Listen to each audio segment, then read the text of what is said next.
VA Saint-Cyr a pris soin de vous offrir cette vidéo afin de vous permettre de vivre une belle expérience avec votre VR de location.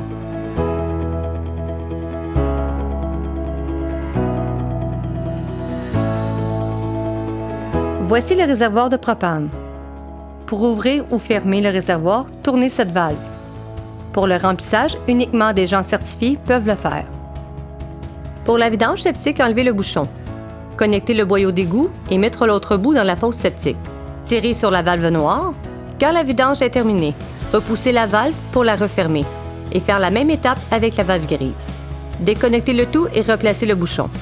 Ce qui est important à retenir, c'est de ne jamais laisser les valves ouvertes lorsque vous avez ce service sur un terrain de camping, car tous les déchets resteront collés au fond.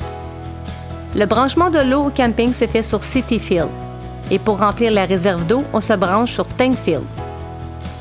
Ici, vous avez la connexion électrique de 30 A ainsi qu'un adaptateur de 30-15. Voici les différentes fonctions du tableau de bord. Le niveau de la batterie habitacle, l'eau fraîche, réservoir septique noir, réservoir d'eau usée, chauffe-eau, pompe à eau. Vous avez besoin de celle-ci en tout temps si vous n'êtes pas branché à l'eau courante. Lumière intérieure, prise USB, ouverture et fermeture de l'auvent.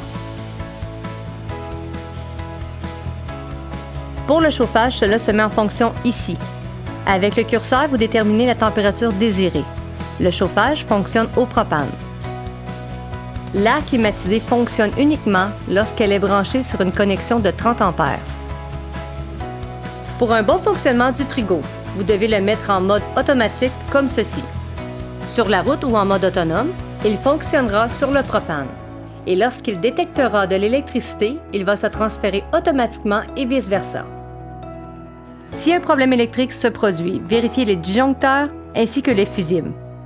Vérifiez aussi la prise GFI qui contrôle toutes les prises dans la roulotte.